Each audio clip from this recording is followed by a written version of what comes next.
पान क्रमांक 110 लूकचं शुभवर्तमान अध्याय 18 वचन 8 मी वाचतो, कान देऊन ऐका. मी तुम्हा सांगतो, तो त्यांचा न्याय लवकर करील. तरी मनुष्याचा पुत्र येईल तेव्हा त्याला पृथ्वीवर विश्वास आढळेल काय? Hallelujah, hallelujah, hallelujah. म्हणजे प्रिय भावांनो आणि बहिणींनो, प्रभू येशूने एक दाखला दिला. प्रार्थना आपण नेहमीच केली पाहिजे, सतत केली पाहिजे. का केली पाहिजे हे समजावून देण्यासाठी प्रभू येशूने एक दाखला दिला. तो म्हणाला की एक अन्यायी न्यायाधीश होता आणि हा माणूस देवाला भीत नसे आणि माणसाला जुमानीत नसे. आणि त्याच गावामध्ये एक विधवा राहत होती आणि ह्या विधवेला न्यायाची गरज होती. ती ह्या न्यायाधीशाकडे यायची आणि सांगायची, माझा न्याय कर. परंतु हा न्यायाधीश तिला दाद देईना. असा काही काळ लोटला आणि मग एक दिवस तो न्यायाधीश मनात असं म्हणाला, मी जरी देवाला भीत नाही आणि माणसांना जुमानीत नाही, तरी ही विधवा एकसारखी माझ्याकडे येते म्हणून मी तिचा न्याय करीन, नाहीतर ती मला रंजीस आणील, मला कंटाळवेल. आणि मग तो तिचा न्याय करतो. प्रभू येशू म्हणाला, अन्यायी न्यायाधीश काय म्हणतो ते ऐका. तो माणूस एवढा वाईट होता तरी देखील ती त्याला कंटाळवेल म्हणून तो तिचा न्याय करण्यासाठी तयार झाला. तर मग जे देवाचे निवडलेले लोक आहेत, जे रात्रंदिवस देवाचा धावा करत आहेत, त्यांचा न्याय देव करणार नाही काय? येशू म्हणतो पुढे, त्यांचा न्याय तो लवकरच करील. तरी मनुष्याचा पुत्र येईल तेव्हा त्याला पृथ्वीवर विश्वास आढळेल काय? Hallelujah, hallelujah. जे लोक देवाची रात्रंदिवस भक्ती करत आहेत, जे लोक रात्रंदिवस देवाचा धावा करत आहेत, आराधना करतायत, उपासना करतायत, ज्यांचं मन देवाकडे रमलेलं आहे, अशा लोकांनी भ्यायची गरज नाही, घाबरायची गरज नाही. देव जिवंत आहे आणि त्यांचा न्याय नक्कीच होणार आहे. हालेलुया. प्रभू येशूला काय म्हणायचंय की असं वरवरनं दिसतंय की नीतिमान लोकांना कैवारी नाही आहे, असं वरवरनं भासतंय की भक्तिमान लोकांना कैवारी नाही आहे, वाली नाही आहे. नीतिमान लोकांचा छळ होत आहे या जगामध्ये. भक्तिमान लोकांना वाईट दिवस पाहायला लागत आहेत, वाईट दिवसातनं जावं लागतंय. त्यांना जे हवं ते मिळत नाही आहे. ह्या जगामध्ये चांगल्या लोकांचा कोण मारा होत आहे. आणि मग लोक म्हणतायत, देव आहे कुठे? ही बाई चांगली आहे, मग तिचा मुलगा का मेला? तो पुरुष चांगला आहे, त्याची नोकरी का गेली? आणि मग लोक म्हणतात देव कुठे आहे? परंतु येशू म्हणतोय, तुम्ही प्रार्थना थांबवू नका, तुम्ही सर्वदा प्रार्थना करा. प्रार्थनेमध्ये रमून जा, प्रार्थनेमध्ये गुंतून जा, प्रार्थना सोडू नका. परमेश्वर जिवंत आहे हे सत्य विसरू नका. वरवरचं चित्र वेगळं आहे. जेव्हा आपण जगाकडे पाहतो तेव्हा असं वाटतं देव आहे कुठे? हे असं का झालं, ते असं का झालं? मागे मुंबईला एवढा मोठा हल्ला झाला, लोकांनी प्रश्न विचारला, एवढे निरपराध लोक मरण पावले, परमेश्वर कुठे गेला होता? मोठमोठे भूकंप होतात, परमेश्वर कुठे आहे? दुष्काळ पडतात, परमेश्वर कुठे आहे? अपघात होतात, परमेश्वर कुठे आहे? येशू म्हणतो, असे जगातले लोक म्हणतात खरे, परंतु तुम्ही मात्र तसं म्हणू नका. तुमचा विश्वास खचू नये, तुमचा विश्वास ढळू नये. तुम्ही सतत प्रार्थना करत राहा. तुमची प्रार्थना कधीही व्यर्थ जाणार नाही. Hallelujah, hallelujah. आणि प्रभूने हा जो दाखला दिलेला आहे विधवेचा, त्या दाखल्याशी जोडून हे वचन सांगितलेलं आहे. त्या दाखल्याचा आणि या वचनाचा अगदी जवळचा संबंध आहे. येशू म्हणतोय की विधवा अन्यायी माणसाकडे न्याय मागते आहे आणि तो अन्यायी माणूस जो आहे त्याचं हृदय दगडासारखं आहे, त्यालाही पाजर फुटतो आहे. आणि तो अन्यायी माणूस तिचा न्याय करण्यासाठी तयार होतोय, तर जिवंत परमेश्वर जो न्यायाने भरलेला आहे, दयेने भरलेला आहे, प्रेमाने भरलेला आहे, तो तुमचा न्याय कसा करणार नाही? हालेलुया.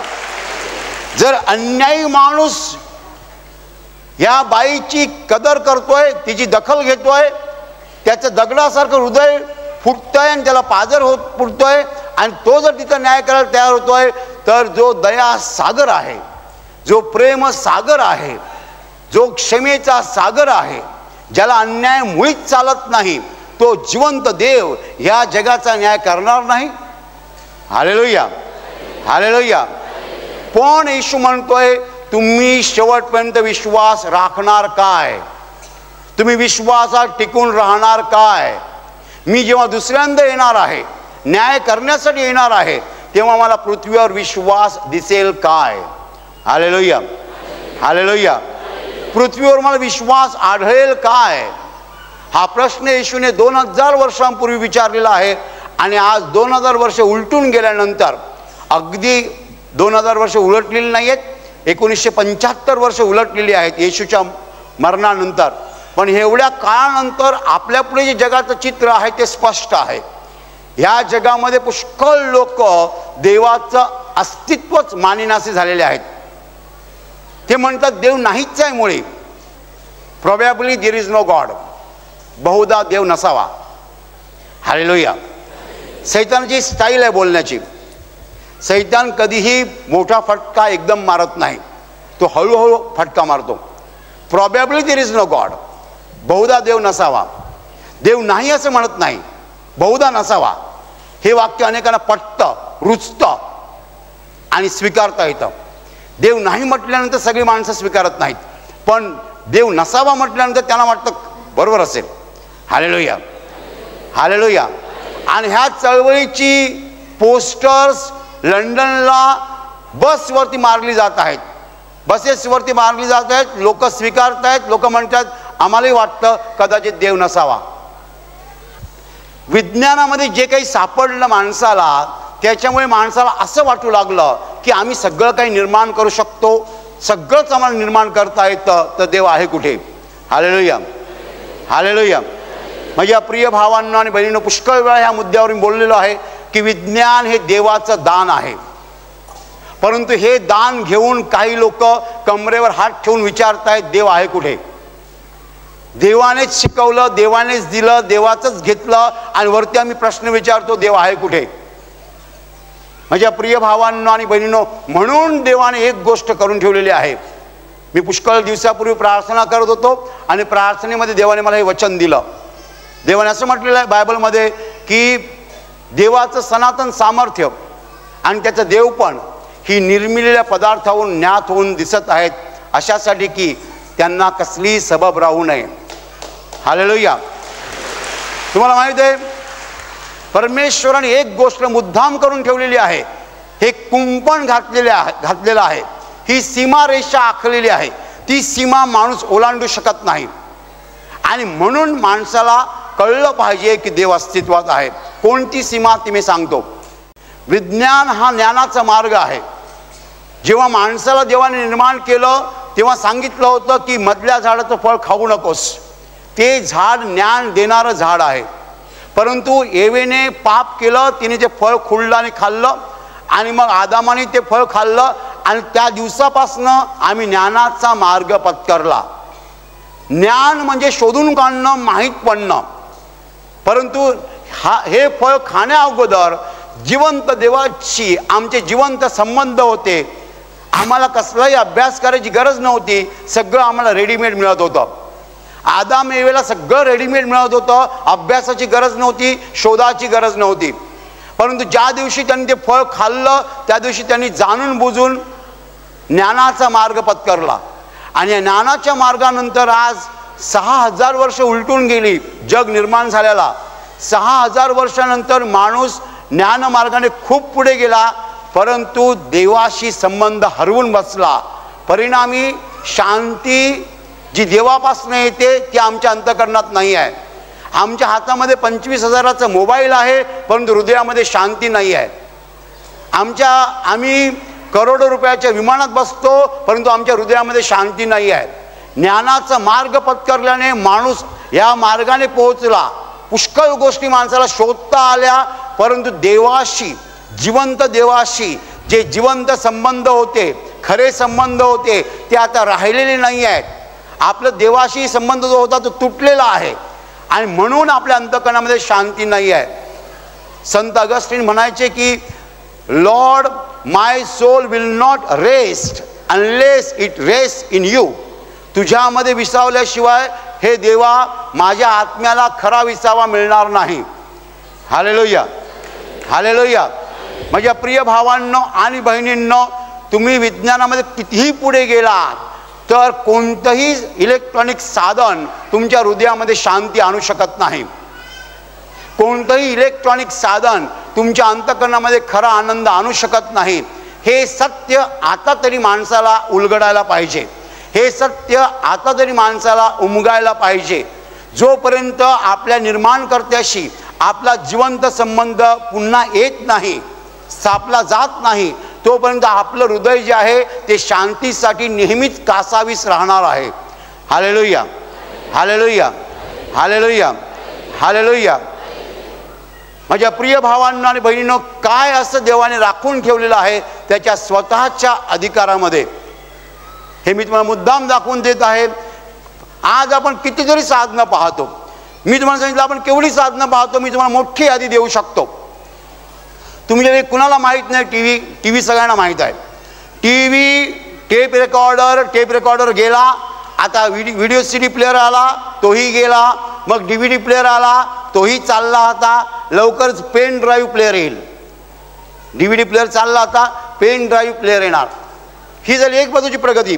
विमान शोधून काढलं, कॉम्प्युटर आलं, सुपर कॉम्प्युटर आलं, इंटरनेट आलं, गाड्या, कार्स 10 लाखाच्या आल्या, 15 लाखाच्या आल्या, 1 कोटीच्या गाड्या आल्या. मर्सिडीज गाडी 1 कोटीची असते. आणि अशा रीतीने ही सगळी प्रगती आपण बघतो आहोत. परंतु एक गोष्ट अजून तुमच्या लक्षात येत नाही आहे की माणूस जे काही शोधून काढतो आहे, जे काही शोधतो आहे, त्यातला एकही आयटम जो आहे तो निसर्गातल्या गोष्टींची प्रतिकृती नाही आहे. निसर्गामध्ये जे काही मी पाहतो आहे त्याच्यासारखा मला एकही आयटम बनवता येत नाही आहे. तुम्ही वर्तमानपत्र उघडलं तर तुम्हाला अशी बातमी वाचता येणार नाही की माणसाने चिक्कू बनवून दाखवलं. चिक्कू आम्हाला बनवता येत नाही, पेरू आम्हाला बनवता येत नाही, आंबा आम्हाला बनवता येत नाही, कृत्रिम झाड आम्हाला बनवता येत नाही. निसर्गामध्ये किती गोष्टी आहेत असं तुम्हाला वाटतं? 100, 1000, 10,000, 1,00,000, 1 कोटी. समुद्रामध्ये, समुद्राच्या खोल भागामध्ये अशा प्रकारची मासे आहेत की जे आपण पाहिले नाहीत. आणि मासे शब्द वापरण्यापेक्षा अजून एक शब्द आहे जीवजंतू. जीवजंतू हा शब्द अधिक समर्पक आहे, कारण जे आहे ते मासेच आहेत, ते काय आहे तेही कळत नाही, म्हणून आपण त्याला जीवजंतू म्हणतो. समुद्राच्या पोटामध्ये असे पुष्कळ प्रकारचे जीवजंतू आहेत. निसर्गामध्ये अगणित प्रकारच्या वनस्पती आहेत, पुष्कळ प्रकारची फळं आहेत. आणि ह्यापैकी एकाचीही आम्हाला डुप्लिकेट करता येत नाही. Hallelujah, hallelujah. नाही म्हटलं तरी मी मध्ये एक बातमी वाचली होती, जपानमधल्या लोकांनी कोळंबी बनवली. कोळंबी कुणासाठी बनवली? जे लोक शाकाहारी आहेत त्यांच्यासाठी बनवली. पण कशाने बनवली माहिती आहे? मैद्याने. वा, मैदा चिवट असतो, त्याच्यामध्ये हे टाकलं, ते टाकलं, ते टाकलं, ते टाकलं, कोळंबीचा आकार दिला आणि शाकाहारी लोकांना सांगितलं तुम्ही बी कोळंबी खाऊ शकता. Hallelujah, hallelujah. तुम्ही कुठे मोठ्या कंपन्यामध्ये गेलात तर त्यांच्या शोरूममध्ये झाडं असतात आणि त्याला फुलं असतात. तुम्हाला वाटतं काय सुंदर झाड आहे हो, काय सुंदर फुलं आहे तो. जवळ जा आणि हात लावा, प्लॅस्टिकचं झाड असतं. लांबून वाटतं खरं झाड आहे, परंतु प्लॅस्टिकचं झाड असतं. माझ्या प्रिय भावांनो आणि बहिणींनो, निसर्गामध्ये करोडो गोष्टी आहेत. I should not say lakhs, I want to tell crores of things. कोणी सांगेल मला, तुम्हाला कसं माहीत? मला माहीत आहे. निसर्गात किती जीवजंतू आहेत, किती प्रकारची झाडं आहेत, किती प्रकारची फळं आहेत हे सगळं जर मोजलं ना तर त्याचा आकडा कोटीत जाईल. त्याच्यातली काही गोष्टीची आम्हाला डुप्लिकेट करता येत नाही. Hallelujah, hallelujah. तुम्हाला माहिती आहे का डुप्लिकेट करता येत नाही? देवाने आखून दिलेली सीमारेषा आहे. ही देवाने आखून दिलेली सीमारेषा आहे. तुम्ही क्रॉस करू शकणार नाही, क्रॉस करू शकणार नाही. माझ्या प्रिय भावांना आणि बहिणींनो, गेली 6000 वर्षे माणूस सत्याला बायपास करत आलेला आहे. येशूने अनेक प्रकारचे चमत्कार केले, परंतु काहींनी विश्वास ठेवला, काहींनी ठेवला नाही. Hallelujah, hallelujah, hallelujah. माझ्या प्रिय भावांनो आणि बहिणींनो, म्हणून येशू म्हणाला, मनुष्याचा पुत्र येईल तेव्हा त्याला पृथ्वीवर विश्वास आढळेल काय? विश्वासाचा लोप होत आहे याचं कारण देव पुरावे देत नाही हे नाही. विश्वासाचा लोप होत आहे याचं कारण देव पुरावे देत नाही हे कारण नाही आहे. मला देवाचे अगणित पुरावे दिसतात, अगणित पुरावे. मी स्टेजवर दाखवतो ते फार कमी पुरावे आहेत. स्टेजच्या बाहेर निसर्गामध्ये अगणित पुरावे आहेत देवाच्या अस्तित्वाचे. Hallelujah, hallelujah. पण माणसाने देवाच्या पुराव्यांकडे जाणून बुजून कानाडोळा केलेला आहे. मी तुम्हाला नेहमी सांगतो आणि मी देवाच्या गौरवासाठी सांगतो, देवाने अगणित पुरावे ठेवलेले आहेत तिकडे, अगणित. हे जे मी दाखवत आहोत हे एक्स्ट्रा आहे, एक्स्ट्रा आहे. खरे पुरावे बाहेर आहेत. हालेलुया. दूध कसं बनतं ह्याचा शोध आम्हाला लावता आला नाही. माझ्या दृष्टीने या जगातील अतिशय सुंदर फॅक्टरी म्हणजे म्हैस. अशी अतिशय सुंदर कारखाना, म्हशीसारखा सुंदर कारखाना नाही आहे. एका बाजूने गवत घेते, दुसऱ्या बाजूने दूध देते, असा कारखाना कुठे आहे? Hallelujah, hallelujah. माझ्या प्रिय भावांनो आणि बहिणींनो, मनुष्याचा पुत्र पृथ्वीवर येईल तेव्हा त्याला विश्वास आढळेल काय? खरं झालं वचन आहे. आज आम्हाला स्पष्ट चित्र दिसत आहे की विश्वास राहिलेला नाही आहे. लोक विचारतायत देव कुठे आहे. लोक चमत्कारावर विश्वास ठेवत नाहीत. जर देव आहे तर चमत्कार का होणार नाहीत? चमत्कार माणूस करत नाही, चमत्कार देव करतो. देव जर आहे तर तो चमत्कार करणार. हालेलुया. देव जर अस्तित्वात आहे, तो जर सामर्थ्याने भरलेला आहे, तो जर सर्व समर्थ आहे, तो काहीही करू शकतो, तर तो चमत्कार का करणार नाही? Hallelujah, hallelujah. माझ्या प्रिय भावांनो आणि बहिणींनो, आपल्या सगळ्यांना विश्वासाची गरज आहे. देव आणखीन काही बघत नाहीये, देव आणखीन काही मागत नाही आपल्याकडनं, पण विश्वास मागतोय. या शेवटच्या काळामध्ये किती धनदौलत तुम्ही जमवली हे महत्त्वाचं नाही आहे, किती माया गोळा केली महत्त्वाचं नाही आहे, किती एकर जमीन मिळवली हे महत्त्वाचं नाही आहे, किती मोठा बंगला बांधला हे महत्त्वाचं नाही आहे. तुम्ही तुमच्या हृदयामध्ये विश्वास संपादन केला का? तो विश्वास जतन केला का? त्या विश्वासाचं पोषण केलं का? आणि तो विश्वास वाढवला का आणि मजबूत केला का हे महत्त्वाचं आहे. Hallelujah, hallelujah. माझ्या प्रिय भावांनो आणि बहिणींनो, विज्ञानाची प्रगती देवाचं दान आहे, आम्हाला समजलं पाहिजे. देवाने दाखवलं नाही ते आम्हाला काही मिळणार नाही. जे देवाने दाखवलेलं आहे तेच आम्हाला मिळालेलं आहे. शोध म्हणजे नक्की काय? शोध म्हणजे देवाने दाखवलेला हा एक वेगळा विषय आहे, परंतु देवाच्या प्रेरणेने शोध लागलेले आहेत. न्यूटन बसला होता आणि फळ झाडावरनं पडलं तेव्हा त्याने लॅबोरेटरीमध्ये शोधून काढलेला शोध नाही हा. त्याला आतून प्रेरणा आली, हे फळ का खाली पडलं? It was inspiration of God. ही देवाची प्रेरणा होती. हालेलुया.